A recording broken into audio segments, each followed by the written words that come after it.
So far in Methods 2, we've learned how to define our own functions in Python and how to define our own variables. In this video, we're going to look at how those two concepts interact with each other via the idea of local and global variables. Let's begin with an example of a simple function right here. It can be useful to define variables inside functions, and when you define a variable inside a function, it's called a local variable for that function. So in this first code box, I have a function f of x. Inside the function, on line 2 of that box, I define a local variable y to have the value 2. Y is called a local variable for the function f because it's defined inside the function definition of f. On line 3, f outputs its input x plus y. So that is its input plus 2. Once we've run this function definition, we can then call the function. When I call it at the value 1, what Python will do is jump back to the function definition, substitute 1 for x, and so it will return 1 plus 2, which is 3. Local variables, which you define inside a function definition, are not available outside the function they belong to. If I now ask Python to print the value of the variable y, you can see I get an error, and at the bottom here it says name y is not defined.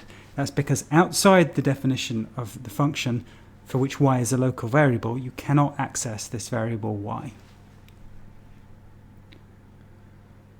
Local variables are in contrast with global variables, which are variables defined outside the scope of any function definition. You can access a global variable anywhere, including inside function definitions. On this code cell, we're going to define a global variable z. It's going to have the value 10. You can tell that it's a global variable because it's defined outside any function definition. In the next cell, we're going to use z inside a function definition. That's perfectly legal. We'll define a function g to return its argument plus our global variable z, which happened to be equal to 10. Once I've defined g by running that code cell, I can then call g at the value 1. The answer we expect is the argument to g, which is 1, plus z, which was 10, so that's 11. You can see that really is what we get. But here's a point at which we start to see a difference between mathematical functions and Python functions. And it's a difference which means we have to be quite careful when using global variables. So as you've seen before, in Python we can redefine a variable if we like. So we have z equal to 10 at the moment. If we run this code cell in which z is redefined to be 20, we now have a bit of a problem. Because what will g of 1 be equal to? When we defined g, z had the value 10. But now I've just changed the value of z to be 20. So is this function going to remember what z was when it was defined? Or is it instead going to look up the current value of z? Well, if you try it, then you get the answer 21. What that's telling you is that when Python evaluates g, it's using whatever the current value of the global value z is. So when you define g, it didn't take a note of what z happened to be equal to then. Instead, every time you execute g, Python will look up the value of the global value z and use whatever it happens to be currently.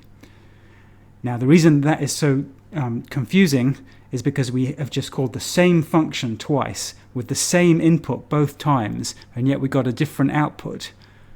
In mathematics, that kind of thing never happens, but for Python functions which access global variables, it can. So we have to be very careful when we use global variables, because changing those global variables can sometimes produce confusing results where the same function is called with the same inputs but gives a different output. In fact, the situation is even worse than this. So consider the following function. I have a global variable a, which I define to be equal to 1. Then on the next line, I define a function h with an input x as follows. We now define a local variable a to have the value 2.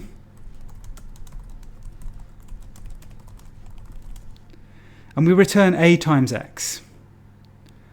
Now we seem to have two different variables called a. So there are lots of possible behaviors.